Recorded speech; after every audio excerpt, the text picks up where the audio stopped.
Welcome to Paul Blark's Garage, and this video is going to be a video as to why did I buy this Challenger, and why did I start the channel to begin with, and kind of what was the deciding factor that I went for a Challenger. And the answer to that is when I bought this Challenger, 2013 Dodge Challenger RT, wasn't my intentions. I'm a American muscle car enthusiast. It's not just Dodge that I like, even though I really like Mopars. I own a lot of my lifetime, and Chevrolets and Mustangs. But I actually honestly was looking for a 5.0 Mustang, 2012 up, 6-speed, because you can get them from around, I've seen them 13, 14 grand with bolt-ons, 6-speed with decent miles. And it's a platform that everybody is doing.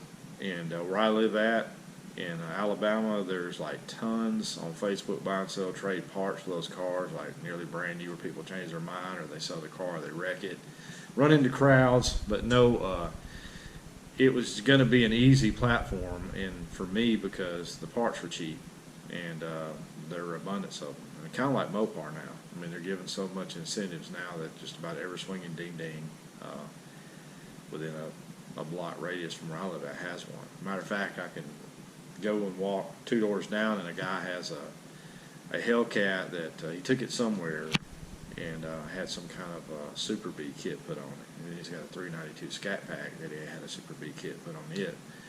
And I've been meaning to go down there and do a video on it, because it's just something you don't see every day, even though some people love and hate them. And every time you pass by, it's just it's crazy to look at. But anyway, one of the vehicles on my channel was an 88 model step-side. And I bought this step-side sight unseen, and it was in a farmer's field, Pensacola, Florida. And I saw it on Facebook, and it was kind of a Perdido blue, and had these black Raleigh stripes on the hood, and it had some nice looking wheels on it, which if you've watched my channel and you've seen that truck, you know what I'm talking about. And the guy was asking, I think, $800 or $900 for it, and my son and stepdad went out there with cash in hand to buy it. My son looked at it, and he thought that maybe it was just a blown head gasket, which to me was an easy fix on a small block 350 Chevrolet. It was a Vortec engine too, and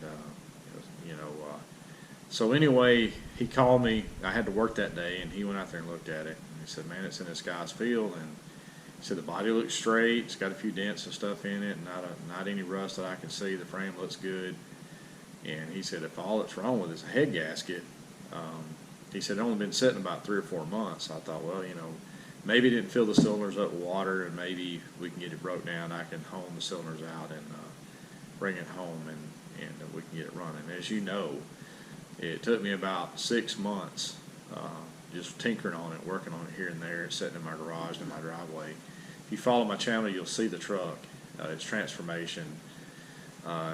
It went from being pulled out of a farmer's field, and I actually got the truck for $400 and pulled it home. The tow driver even offered to give my son what I gave for it plus $100, and he would just take it because he liked it. But anyways, you see, I pulled the engine down, did videos on it, and got it running, and drove down the road, and the transmission was shot because it had a 700 R4 in it, and the detent cable is that transmission goes off line pressure, and he had broke the detent cable on it, had one of them not hooked up.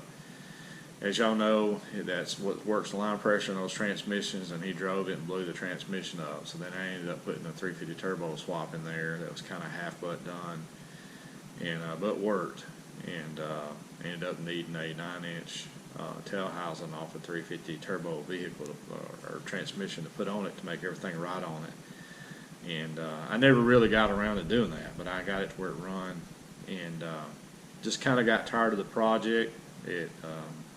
I spent a lot of money in the truck, more than what I probably should have spent, but anytime you have a project, it's just what happens. But long story short, I ended up selling that truck, and I got pretty close to all the money that I had in the truck out of it, almost to the penny. And enjoyed the truck, and I got a lot of views on it, a lot of feedback on it from people that were doing the same thing or having the same problems with their transmissions and didn't know what to do or what to look for. And so I sold the truck to start another project, and I thought, well, you know what, I'm going to get something newer. I'm going to get a 5.0 Mustang and try to find one 6-speed that's, you know, close to stock, and which has been played to death. There's a bazillion videos on, you know, about every new car out there is. I mean, even the new C8 Corvettes, there's a guy that's even got a twin turbo on it, on a C8, on the new C8 now. But anyway, I went to Mobile, Alabama, and I was looking for a 5.0, and because I looked all around this area for one in my price range, and I actually stopped at a lot in Mobile, and I saw that this 2013 Dodge Challenger, but there was a Charger 392 next to it, and I didn't know what year model it was, and it was black. And stopped, looked at it, and it was like a 2015, and they wanted $30-something thousand for it, and it was just way too much money for me to put in a car. I could have put money down on it, drove out with it, and but then the Challenger, the guy was asking $14,600 for it. It had 92,000 original miles on it. And I drove it, and I thought, you know, never driven one before. I love the body style of the Challenger. And, you know, it was Toward red. And I drove it. You know, it's got 410 pounds of torque. I believe that's what it is, and 370 horsepower. And I liked it. Drove good, and, you know, I thought, you know, the air was good, and but the radio had some problems. And so I drove around for about an hour or so, and I looked up, and I think the book on it was like almost 20 grand, and had a clean Carfax, and it was bone stock. And I thought, you know, this will be a good platform to build on, and, you know, have fun doing YouTube videos. So I bought that in April of last year, and so since then, if you follow my channel, you know, I straight popped the car, did a resonator delete, a muffler delete, put Super 10 Series Flowmasters on it, put some U-Power quad tips on it, and it's straight pipe. And of course, I got a brand new set of JBA long tube headers in a box that I kind of sort of a little bit regret getting since I lowered the car, because they say Eibach Proline lowering springs is only supposed to lower the car like 2 inches and a half, and it's more like 3 inches. I mean, when I first put them on, it looked like it lowered about 2 inches, but it seems like the more I drive it, the lower it gets. It actually looks like it's on bags when you're looking at it. Hadn't done a picture in a while, or a video on it in a while, but I will. And every time I hit a bump, it hits the tires. So I'm either going to have to roll the fenders or go with, it's got 315/35 tires on it. And may have to go with like a 305 or something, to kind of shorten it up a little bit. And it has absolutely no spacers in it whatsoever. And of course, it's got the Hellcat reps on it. They're 20-inch wheel, but it's a 10.5 width, and which is why I didn't have to use no spacers on the front. I ended up getting trading out a set of matching wheels for the front from a guy, which is, you know, I did a video on that, and the offset that he had was not right. It was an 18-inch offset, and you need at least a 20 to a 25-inch offset for it not to rub. And I ended up having to buy hub-centric spacers and put on there so that I could actually run the 275s on the front, as I wanted a wire tire on the front. But anyway, the quick list. First thing I got for it was the wheels and tires, and then I think the second thing I got was the Diablo Trinity Sport EX Platinum tuner, and you just run the 93 can tune in it with the Jammer cold air tune, and then tried to mess with the throttle response in the car, but it's nothing like what I want. I'm going to end up buying a throttle commander or something. But anyway, 180 thermostat, JLT catch can, and of course the straight pipe, the Super 10 Series flows and tinted windows, and then some graphics, and then, you know, kind of tinted the tail lights and side markers and stuff. And what else did I do? Of course, you've seen the wheels, then the Ebot Proline Lawrence Springs, and I put new rotors and brakes all the way around on it, and brake boosters on the front, which I did videos on that, and then stable control arm links, and I think performance, oh yeah, engine cold air intake, and that's about what I've done to it. And I've got a set of long tube headers I'm going to put on it. But anyway, the fastest that I've been able to get, but I did all those upgrades on it, and the fastest that I've been able to get that car, trying about everything I know to try, and y'all seen the videos. I've done 0 to 60 times. I've even done some quarter-mile times, and that's using the car actually comes with a type of feature on there where you can actually do 0 to 60 to tell your time. And that Diablo Trinity X Platinum Tuner also has a tree like it, a drag strip in it, and you can actually, you know, do quarter-mile times, eighth mile times, 0 to 60, 0 to 100 times. And I've done a lot of videos on that where I've shown you my times and stuff. And the fastest I was able to go last winter was a 4.3. And I don't know if that was a fluke. I've seen people who spun the tires off and run a faster time than they did every 100 other time they did it. But I do know that I was running 4.8s, 4.9s, 4.7s pretty consistently last year. But it's while the temps were, you know, it was cold outside, and ambient air temps were way down. And now, you know, heat index around here is 108, 107, 105 degrees all the time. And I did about 8 or 9 pulls a couple of weeks ago, 0 to 60s, and y'all saw the fastest I was able to get was like a 5.1. And I've noticed that people told me that when I put the Lawrence Springs on there, the Proline Ebot Lawrence Springs, that my times could get slower, and that I may spin a little more. And I really can't tell a huge difference between before and after I had them on, but I do know it corners a lot better.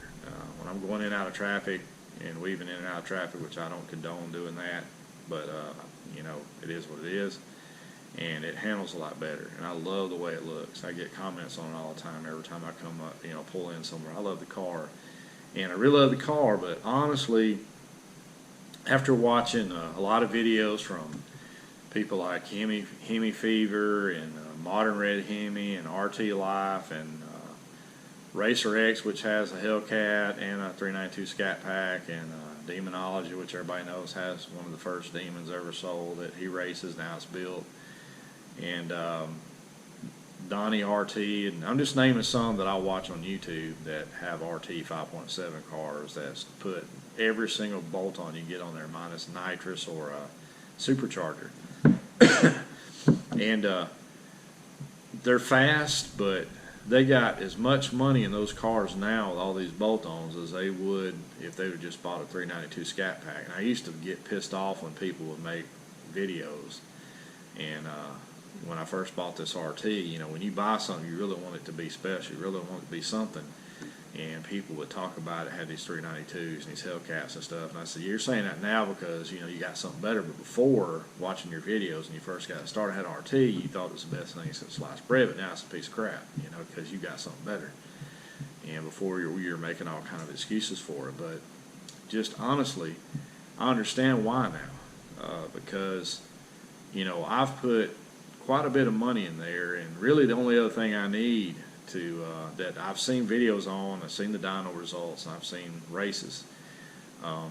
I've seen them where they've had everything that I just said I had in mine, plus a cam, plus a 392 intake with active runners where they've, you know, put an MSD box on it, and, you know, had a 392 intake on there, and had a, you know, a nice cam and a nice tune, and had gears and a stall converter, you know, and a tune from Jay Green, and had all this stuff, and everything they could do to run a low 12, and with slicks, and their interior gutted out. And you know, to me, you're not fast, in my opinion, to a quarter of a mile unless you're going 10s.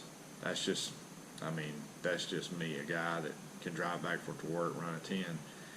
And I've seen a lot of these 392s with, and you know, my RT and all these other RTs will outrun a stock non-tuned 392 Scat Pack car with some exhaust work and a cold air kit. I've seen it. They'll outrun them all day long, and I've seen them outrun stock 5.0s, depending on what kind of tire they're running, if they were doing it on the street, or if they knew what they were doing raced before and they knew the car. And to me, at this point, if I had it to do all over again, I would have bought probably a 5.0 Mustang, and or looked and found a cheaper 392 car, because both those platforms are good platforms to work on. So my advice would be to somebody who has RT, if I knew what I knew now, if I could do it all over again, I would have never modded the car, never bought the car. I would just wait and bought a 5.0 or a 392 car.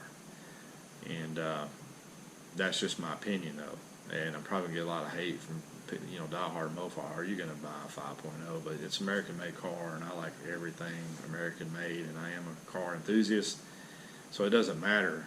Much respect for the 5.0 cars. They're fast. My son has a 2012 model that's got a crap ton of bolt-ons that he's put on it since he's had it, and I watched videos of it, and I could tell it's a very torquey, fast car.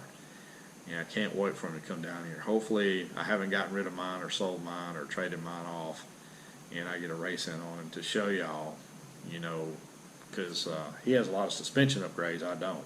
And but we have about the same bolt-ons. He has a tuner, he has his long tubes on his car, he has exhaust work, and I think he has a throttle body and a cold air kit and a 302 Boss intake.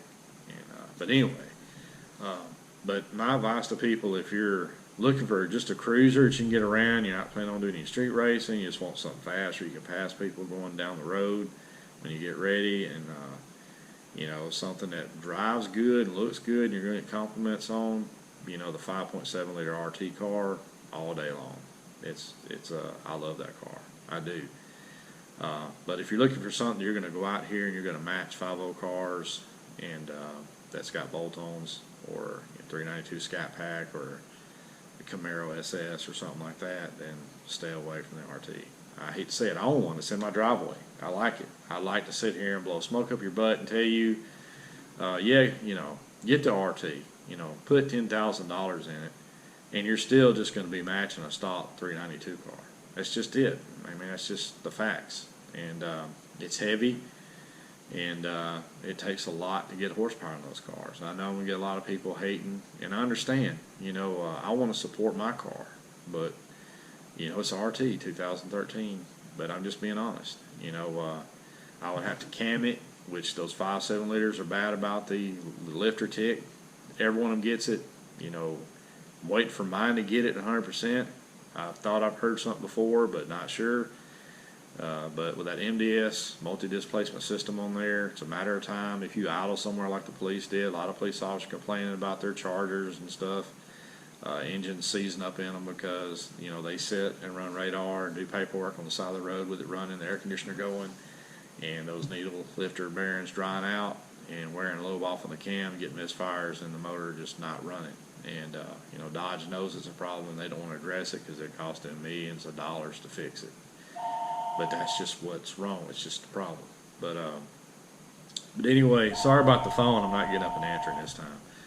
But I'm just going to keep rolling with the video. I'm going to try to make it a little short and not talk and talk. But my opinion is, if I had the money, if I had $2,000 or $3,000 to put down on a vehicle, find you a nice 5.0 car, 6-speed, or a 392 Scat Pack car, and that's what I'd buy. It's just my opinion. And I do have the long tubes, but I'm considering, I hate to say I'm considering because I've wanted them for so long, selling them and getting some shorty headers and maybe a throttle commander or something for the money that was put in these long tubes, and I'd still be just as happy, and still probably do as good, just about as good at the track to an 1/8 mile, because that's all I'm going to run my cars, from a dig to an 1/8 mile. But anyway, I guess this person is not going to quit calling here. But anyway, we're just going to keep moving along. But my thing with the this channel, I'm going to decide whether I'm going to go with the long tubes. Hadn't decided yet. But if I don't, I may end up selling them and buying some shorties with the throttle commander. I think I'd be happier with that because the car is lowered. I'm worried. I got to looking. I'm worried. I've heard people, that had their car lowered and put long tubes on there, and every time they hit a bump, it would tear it'd hit their headers, and it'd bend them up, and eventually they'd end up having a leak or some of their header bolts breaking off in the heads, and it just being a disaster. But I kind of wanted to do this video. I've been wanting to do this video for a while. It's been on my mind. I've been kind of avoiding it because sometimes you make purchases off a whim, like I did. I fell in love with the car, and it's fast for what it is, but it's not 392 fast, and it's not 50 fast. And for the same money, I could be putting into something that would be something I'd want, something I'd like, and I'd get what I want out of it. So probably after the first of the year, I'm probably gonna put the car up for sale and sell it and try to get my money out of it and get me something else, either a 392, 50, who knows. But anyway, if you got any questions, concerns, I'm still gonna be doing things to the car. Every time you mod one, you never get out of what you put in it. But anyway, it's Paul Barnes Garage. Peace out, bye.